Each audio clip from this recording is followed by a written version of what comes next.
വചനമേ നിത്യജീവന്റെ ആധാരമേ, രക്ഷയേകിടും സത്യമാർഗമേ, എന്റെ ആത്മാവിനാശ്വാസമേ. വചനം വചനം വചനം. സാമുവേലിന്റെ 2-ാം പുസ്തകം 9-ാം അധ്യായം. ദാവീദ് ചോദിച്ചു, ജോനാഥാനെ പ്രതി ഞാൻ കരുണ കാണിക്കേണ്ടതിന് സാവൂളിന്റെ കുടുംബത്തിൻ്റെതായി ആരെങ്കിലും ഇനിയും യഥാർത്ഥത്തിൽ അവശേഷിക്കുന്നുണ്ടോ? സാവൂളിന്റെ ഭവനത്തിൻ്റെതായി സീബ എന്നു പേരുള്ള ഒരു ദാസൻ ഉണ്ടായിരുന്നു. അവനെ അവർ ദാവീദിന്റെ അടുക്കൽ വിളിച്ചു വരുത്തി. രാജാവ് അവനോട് ചോദിച്ചു, നീയാണോ സീബ? അടിയൻ തന്നെ, അവൻ പറഞ്ഞു. രാജാവ് ചോദിച്ചു, ഞാൻ ദൈവിക കരുണ കാണിക്കേണ്ടതിന് സാവൂളിന്റെ കുടുംബത്തിൻ്റെതായി ഇനിയും ഒരുവൻ ഇല്ലാതിരിക്കുമോ? രാജാവിനോട് സീബ പറഞ്ഞു, കാലുകൾക്ക് മുടന്തുള്ള ഒരു മകൻ ജോനാഥാന് ഇനിയുമുണ്ട്. അവനെ വിടെ? രാജാവ് അവനോട് ചോദിച്ചു. സീബ പറഞ്ഞു, അതാ അവൻ ലോദബാറിൽ അമ്മിയേലിന്റെ മകൻ മാക്കീറിന്റെ വീട്ടിലുണ്ട്.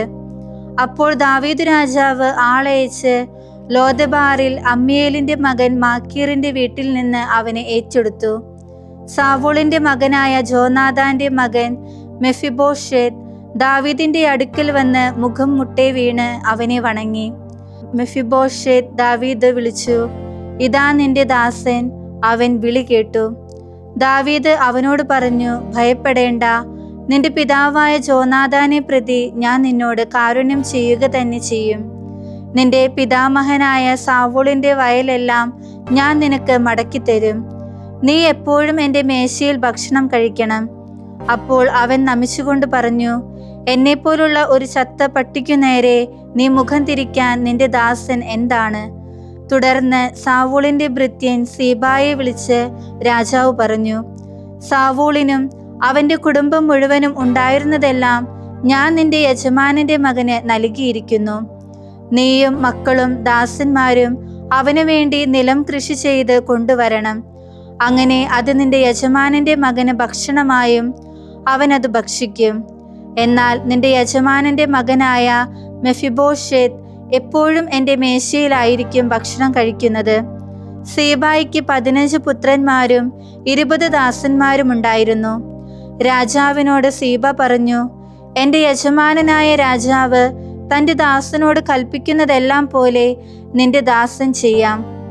അങ്ങനെ രാജാവിൻ്റെ പുത്രന്മാരിൽ ഒരുവനെ പോലെ മെഫിബോശേത്ത് അവന്റെ മേശയിൽ ഭക്ഷിച്ചു പോന്നു. മെഫിബോശത്തിന് ചെറിയ ഒരു മകൻ ഉണ്ടായിരുന്നു. അവന്റെ പേര് മീക്ക എന്നായിരുന്നു. സീബായുടെ വീട്ടിൽ താമസിച്ചിരുന്നവരെല്ലാം മെഫിബോശത്തിന്റെ ദാസരായി തീർന്നു. അങ്ങനെ എപ്പോഴും രാജാവിന്റെ മേശയിൽ ഭക്ഷണം കഴിച്ചിരുന്നതുകൊണ്ട് മെഫിബോശേത്ത് ജെറുസലേമിൽ പാർത്തു. അവൻ 2 കാലുകൾക്കും മുടന്തുള്ളവനായിരുന്നു. സാമുവേലിന്റെ 2-ാം പുസ്തകം 10-ാം അധ്യായം. ഇവയ്ക്ക് ശേഷം അമ്മോന്യരുടെ രാജാവ് മരിച്ചപ്പോൾ തത്സ്ഥാനത്ത് അവന്റെ മകൻ ഹാനൂൻ രാജാവായി. അപ്പോൾ ദാവീദ് പറഞ്ഞു, നാഹാഷ് എന്നോട് കാരുണ്യം കാണിച്ചതുപോലെ അവന്റെ മകൻ ഹാനൂനോട് ഞാനും കാരുണ്യം കാണിക്കും. തുടർന്ന് ദാവീദ് തന്റെ ദാസന്മാർ വഴി അവന്റെ പിതാവിനെ പ്രതി അവനെ സമാശ്വസിപ്പിക്കാൻ ആളയച്ചു. ദാവീദിന്റെ ദാസന്മാർ അമ്മോന്യരുടെ ദേശത്ത് എത്തി. എന്നാൽ അമ്മോന്യ പ്രഭുക്കന്മാർ തങ്ങളുടെ യജമാനനായ ഹാനൂനോട് ചോദിച്ചു, ദാവീദ് നിനക്ക് സമാശ്വാസകരെ അയച്ചതുകൊണ്ട് നിന്റെ ദൃഷ്ടികളിൽ അവൻ നിന്റെ പിതാവിനെ ബഹുമാനിക്കുകയാണോ? നഗരം നിരീക്ഷിക്കാനും അത് ഒറ്റുനോക്കാനും അതിനെ നശിപ്പിക്കാനുമല്ലേ ദാവീദ് തന്റെ ദാസന്മാരെ നിന്റെ പക്കലേക്ക് അയച്ചിരിക്കുന്നത്? ഹാനൂൻ ദാവീദിന്റെ ഭൃത്യന്മാരെ സ്വീകരിച്ച് അവരുടെ താടിയുടെ പകുതി ക്ഷൗരം ചെയ്യിച്ചും അവരുടെ മേൽവസ്ത്രങ്ങൾ നടുവേ നിതംബം വരെ കീറിയും വിട്ടയച്ചു. ദാവീദിന് വാർത്ത കിട്ടിയപ്പോൾ അവരെ കണ്ടുമുട്ടാൻ അവൻ ആളയച്ചു. കാരണം ആ ആളുകൾ അത്യന്തം അപമാനിതരായിരുന്നു. നിങ്ങളുടെ താടി വളരും വരെ ജെറീക്കോയിൽ താമസിച്ചിട്ട് നിങ്ങൾ മടങ്ങി വന്നാൽ മതി എന്ന് രാജാവ് പറഞ്ഞു. തങ്ങൾ ദാവീദിനാൽ വെറുക്കപ്പെട്ടവരായി എന്ന് അമ്മോന്യർ കണ്ടു. ബെത്‌റഹോബിലെയും സോബായിലെയും ആരാംകാരിലെ 20,000 കാലാൾപ്പടയെയും 1000 പേരുമായി മാക്ക രാജാവിനെയും 12,000 പേരുമായി ഈഷ്ദോബിനെയും അമ്മോന്യർ ആളയച്ച് കൂലിക്കെടുത്തു. ദാവീദ് അത് കേട്ടപ്പോൾ യോവാബിനെയും വീരന്മാരുടെ സകല സൈന്യത്തെയും അയച്ചു. അമ്മോന്യർ പുറപ്പെട്ട് നഗരവാതിൽക്കൽ യുദ്ധരംഗം ഒരുക്കി. അറാം സോബായുടെ റാഹോബും ഈഷ്ദോബും മാക്കായും വേറിട്ട് വയലിൽ ആയിരുന്നു. തന്റെ നേർക്ക് മുന്നിൽ നിന്നും പിന്നിൽ നിന്നും യുദ്ധമുഖമുണ്ടെന്ന് കണ്ടപ്പോൾ യോവാബ് ഇസ്രായേലിലെ പ്രഗത്ഭരായ സകലരിലും നിന്ന് ആളുകളെ തിരഞ്ഞെടുത്ത് ആരാമിനെ നേരിടാനായി അണിനിരത്തി. ശേഷിച്ച ജനത്തെ അവൻ തന്റെ സഹോദരൻ അബിശായിയുടെ കയ്യിലേൽപ്പിച്ചു. അവൻ അമ്മോന്യരെ നേരിടാൻ തയ്യാറെടുത്തു. അവൻ പറഞ്ഞു, ആരാംകാർ എന്നേക്കാൾ പ്രബലമായാൽ നീ എനിക്ക് സഹായമാകണം. അമ്മോന്യരാണ് നിന്നേക്കാൾ പ്രബലരാകുന്നതെങ്കിൽ നിന്നെ സഹായിക്കാൻ ഞാൻ വരുന്നതായിരിക്കും. നീ ശക്തനായിരിക്കുക. നമ്മുടെ ജനത്തിനു വേണ്ടിയും നമ്മുടെ ദൈവത്തിന്റെ നഗരങ്ങൾക്ക് വേണ്ടിയും നമുക്ക് ധൈര്യം പ്രകടമാക്കാം. കർത്താവിന്റെ ദൃഷ്ടികളിൽ നല്ലത് അവിടുന്ന് ചെയ്യട്ടെ. അങ്ങനെ യോവാബും അവന്റെ കൂടെയുള്ള ജനവും ആരാംകാർക്കെതിരെ യുദ്ധത്തിന് അടുത്തുവന്നു. അവന്റെ മുന്നിൽ നിന്ന് അവർ പലായനം ചെയ്തു. ആരാംകാർ തോറ്റോടുന്നത് കണ്ടപ്പോൾ അമ്മോന്യരും അബിശായിയുടെ മുന്നിൽ നിന്നോടി നഗരത്തിലെത്തി. അമ്മോന്യരിൽ നിന്ന് പിന്തിരിഞ്ഞ് യോവാബ് ജെറുസലേമിലേക്ക് പോന്നു. ഇസ്രായേലിന്റെ മുമ്പിൽ തങ്ങൾ പരാജിതരായെന്ന് കണ്ട് ആരാംകാർ ഒരുമിച്ച് കൂടി. ഹദദേസർ ആളയച്ച് നദിക്കപ്പുറത്തുള്ള ആരാംകാരെ വരുത്തി. അവർ ഹേലാമിലേക്ക് വന്നു. അവർക്ക് മുന്നിൽ ഹദദേസറിന്റെ സൈന്യാധിപനായ ശോബക് ഉണ്ടായിരുന്നു. ദാവീദിന് ഈ വാർത്ത നൽകപ്പെട്ടു. സകല ഇസ്രായേൽക്കാരെയും സംഘടിപ്പിച്ച് ദാവീദ് ജോർദാൻ കടന്ന് ഹേലാമിലെത്തി. അവനെ നേരിടാനായി ആരാംകാർ അണിനിരന്നു. അവർ അവനുമായി യുദ്ധം ചെയ്തു. ആരാംകാർ ഇസ്രായേലിന്റെ മുമ്പിൽ തോറ്റോടി. ദാവീദ് ആരാംകാരിൽ നിന്ന് 700 തേരാളികളെയും 40,000 കുതിരപ്പടയാളികളെയും കൊന്നു. അവരുടെ സൈന്യാധിപനായ ശോബക്കിനെ അവൻ പ്രഹരിച്ചു. അവൻ അവിടെ വെച്ച് മരിച്ചു. ഇസ്രായേലിന്റെ മുമ്പിൽ തങ്ങൾ തോറ്റു എന്ന് കണ്ടപ്പോൾ ഹദദേസറിന്റെ സാമന്ത രാജാക്കന്മാർ ഇസ്രായേൽക്കാരുമായി സമാധാന കരാറുണ്ടാക്കി അവർക്ക് ആശ്രിതരായി. അമ്മോന്യരെ ഒരിക്കൽ കൂടി സഹായിക്കാൻ ആരാംകാർ ഭയപ്പെട്ടു. ജ്ഞാനത്തിന്റെ പുസ്തകം 14-ാം അധ്യായം. വീണ്ടും ഒരുവൻ യാത്രയ്ക്ക് ഒരുങ്ങുകയും ശക്തമായ തിരമാലകളിലൂടെ കടന്നു പോകാൻ തയ്യാറാവുകയും ചെയ്യുമ്പോൾ തന്നെ വഹിക്കുന്ന കപ്പലിനേക്കാൾ ദുർബലമായ തടിക്കഷ്ണത്തോട് വിളിച്ചപേക്ഷിക്കുന്നു.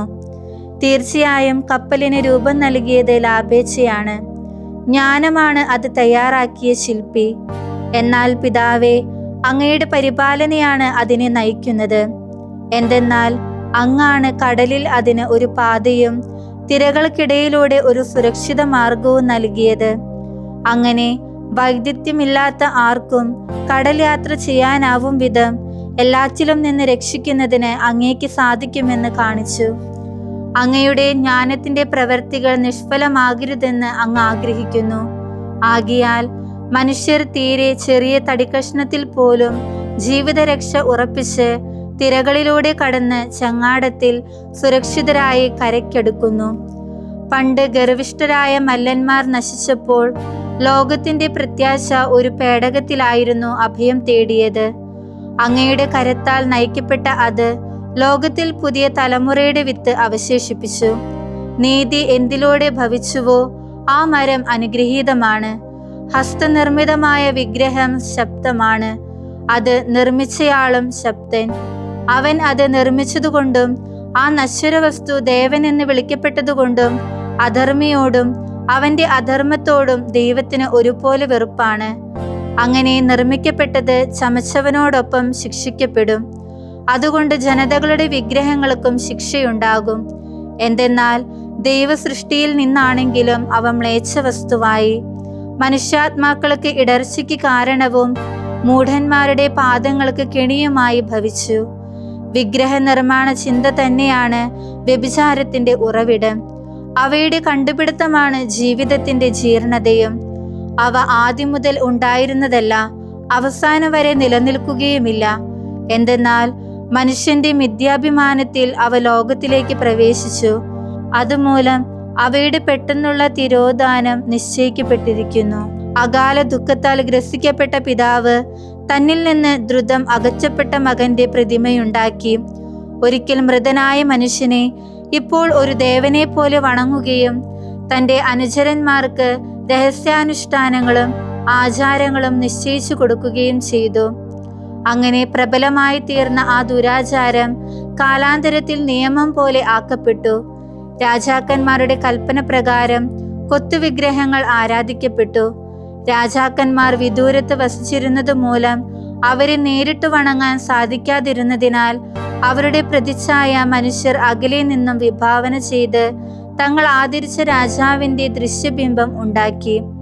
അങ്ങനെ ആവേശത്തോടെ അവർ അകലെയുള്ളവന് അടുത്തുള്ളവനെ പോലെ മുഖസ്തുതി പാടി. അങ്ങനെ അവനെ അറിയാത്തവരിൽ പോലും അവനെ ആരാധിക്കാനുള്ള ഉത്സാഹം ശില്പിയുടെ അതിമോഹത്താൽ വർദ്ധമാനമായി. ഒരു പക്ഷേ അധികാരിയെ പ്രസാദിപ്പിക്കാനുള്ള ആഗ്രഹത്താലാകാം അവന്റെ രൂപം കൂടുതൽ സുന്ദരമാക്കാൻ അയാൾ കരവിരുത് പ്രകടമാക്കിയത്. ശില്പത്തിന്റെ വശ്യതയിൽ ആകൃഷ്ടരായ ജനം അല്പം മുമ്പ് തങ്ങൾ മനുഷ്യനായി ബഹുമാനിച്ചിരുന്നയാളെ ഇതാ ആരാധനാപാത്രമായി കണക്കാക്കിയിരിക്കുന്നു. ഇത് ജീവിതത്തിന് കെണി ആയിത്തീർന്നു. നിർഭാഗ്യത്തിനോ രാജാധികാരത്തിനോ അടിമകളായി തീർന്ന മനുഷ്യർ കല്ലുകളിലോ തടികളിലോ ഉള്ളവയ്ക്ക് അരുതാത്ത നാമം നൽകി. ദൈവജ്ഞാനത്തിൽ വഴിതെറ്റിയത് മതിയാകാതെ അവർ അറിവില്ലായ്മയുടെ വൻ സംഘർഷത്തിൽ ജീവിച്ചുകൊണ്ട് ഇത്ര വലിയ തിന്മകളെ സമാധാനമെന്ന് വിളിക്കുകയും ചെയ്തു. ശിശുഹത്യാചാരങ്ങളോ ഗൂഢാനുഷ്ഠാനങ്ങളോ വിചിത്രാചാരങ്ങളോടെയുള്ള മധുരോത്സവങ്ങളോ നടത്തുന്ന അവർ ജീവിതങ്ങളോ വിവാഹങ്ങളോ ശുദ്ധമായി കാക്കുന്നില്ല. മറിച്ച് ഒരാൾ മറ്റൊരാളെ ചതിയിൽ വധിക്കുകയോ വ്യഭിചാരത്താൽ വിഷാദിപ്പിക്കുകയോ ചെയ്യുന്നു. അത് എല്ലാ കാര്യങ്ങളും കുഴപ്പത്തിലാക്കിയിരിക്കുന്നു. രക്തച്ചൊരിച്ചിലും കൊലപാതകവും മോഷണവും ചതിയും അഴിമതി അവിശ്വസ്തത കലാപം കള്ളസാക്ഷ്യം ശരിയേതെന്നുള്ള ആശയക്കുഴപ്പം കൃതജ്ഞത ആത്മാക്കളുടെ മലിനീകരണം ലൈംഗിക വൈകൃതം വിവാഹ തകർച്ച വ്യഭിചാരം വിഷയാസക്തി എന്നിവയും നടമാടുന്നു. എന്തെന്നാൽ അജ്ഞാത വിഗ്രഹങ്ങളുടെ ആരാധനയാണ് ഓരോ തിന്മയുടെയും ആരംഭവും കാരണവും അവസാനവും. അവർ മതോന്മത്തരായി തീരുകയും വ്യാജപ്രവചനം നടത്തുകയും അനീതിപരമായി ജീവിക്കുകയും കൂസലെന്നിയെ കള്ളശബ്ദം ഉരുവിടുകയും ചെയ്യുന്നു. നിർജീവ വിഗ്രഹങ്ങളിൽ പ്രത്യാശ അർപ്പിച്ചിരിക്കുന്ന അവർ ഉപദ്രവമേൽക്കുകയില്ലെന്ന പ്രതീക്ഷയോടെ വ്യാജമായി പ്രതിജ്ഞ ചെയ്യുന്നു. രണ്ടു കാര്യങ്ങളാൽ അവരുടെ മേൽ ന്യായമായ ശിക്ഷകൾ വന്നു ഭവിക്കും. വിഗ്രഹങ്ങളെ സേവിച്ചുകൊണ്ട് അവർ ദൈവത്തെക്കുറിച്ച് തെറ്റായ ധാരണ പുലർത്തി. വിശുദ്ധിയോടുള്ള അവജ്ഞയിൽ അവർ അധാർമികമായി പ്രതിജ്ഞ ചെയ്തു. മനുഷ്യർ എന്തിന്റെ പേരിൽ ശപഥം ചെയ്യുന്നുവോ അതിന്റെ ശക്തിയല്ല, പ്രത്യുത പാപം ചെയ്യുന്നവർക്കുള്ള ന്യായമായ ശിക്ഷയാണ് അധാർമികരുടെ അതിക്രമത്തെ നിരന്തരം പിന്തുടരുന്നത്. വിശുദ്ധ യോഹന്നാൻ എഴുതിയ സുവിശേഷം 5-ാം അധ്യായം 1 മുതൽ 18 വരെയുള്ള തിരുവചനങ്ങൾ. ഇതിനുശേഷം യഹൂദരുടെ ഒരു തിരുനാളിന് യേശു ജെറുസലേമിലേക്ക് പോയി. ജെറുസലേമിൽ അജകവാടത്തിനടുത്ത് ഹെബ്രായ ഭാഷയിൽ ബേത്സദ എന്ന് വിളിക്കപ്പെടുന്ന 5 മണ്ഡപങ്ങളുള്ള ഒരു കുളമുണ്ടായിരുന്നു. അവിടെ കുരുടരും മുടന്തരും തളർവാദക്കാരുമായ അനേകം രോഗികൾ കിടന്നിരുന്നു. 38 വർഷമായി രോഗിയായ ഒരുവൻ അവിടെ ഉണ്ടായിരുന്നു. അവൻ അവിടെ കിടക്കുന്നത് യേശു കണ്ടു. അവൻ ഏറെ നാളായി കിടപ്പിലാണെന്നറിഞ്ഞ് യേശു ചോദിച്ചു, സുഖം പ്രാപിക്കാൻ നിനക്ക് ആഗ്രഹമുണ്ടോ? അവൻ പറഞ്ഞു, കർത്താവേ, വെള്ളമിളകുമ്പോൾ എന്നെ കുളത്തിലേക്കിറക്കാൻ ആരുമില്ല. ഞാൻ എത്തുമ്പോഴേക്കും മറ്റൊരുവൻ വെള്ളത്തിൽ ഇറങ്ങിക്കഴിഞ്ഞിരിക്കും. യേശു അവനോട് പറഞ്ഞു, എഴുന്നേറ്റ് നിന്റെ കിടക്കയെടുത്ത് നടക്കുക. ആ മനുഷ്യൻ തൽക്ഷണം സുഖം പ്രാപിച്ച് കിടക്കയെടുത്ത് നടന്നു. അന്ന് സാബത്തായിരുന്നു.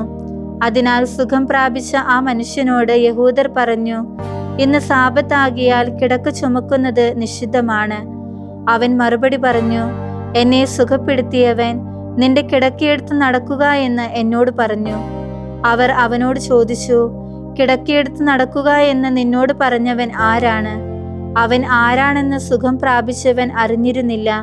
കാരണം അവിടെ ഉണ്ടായിരുന്ന ജനക്കൂട്ടത്തിൽ യേശു മറഞ്ഞു കഴിഞ്ഞിരുന്നു. പിന്നീട് യേശു ദേവാലയത്തിൽ വെച്ച് അവനെ കണ്ടപ്പോൾ പറഞ്ഞു, ഇതാ നീ സൗഖ്യം പ്രാപിച്ചിരിക്കുന്നു. കൂടുതൽ മോശമായതൊന്നും സംഭവിക്കാതിരിക്കാൻ മേലിൽ പാപം ചെയ്യരുത്. അവൻ പോയി യേശുവാണ് തന്നെ സുഖപ്പെടുത്തിയതെന്ന് യഹൂദരെ അറിയിച്ചു. സാബത്തിൽ ഇവ ചെയ്തിരുന്നത് കൊണ്ട് യേശുവിനെ യഹൂദർ ഉപദ്രവിച്ചിരുന്നു. യേശു അവരോട് പറഞ്ഞു, എൻ്റെ പിതാവ് ഇപ്പോഴും പ്രവർത്തിക്കുന്നു, ഞാനും പ്രവർത്തിക്കുന്നു. ഇതുമൂലം അവനെ വധിക്കാൻ യഹൂദർ കൂടുതലായി ശ്രമിച്ചു. കാരണം അവൻ സാബത്ത് ലംഘിക്കുക മാത്രമല്ല, തന്നെ ദൈവതുല്യനാക്കിക്കൊണ്ട് ദൈവത്തെ തന്റെ പിതാവെന്ന് വിളിക്കുകയും ചെയ്തു. ദൈവവചനമേ, നിത്യജീവന്റെ ആധാരമേ, രക്ഷയേകിടും സത്യമാർഗമേ, എൻ്റെ ആത്മാവിനാശ്വാസം.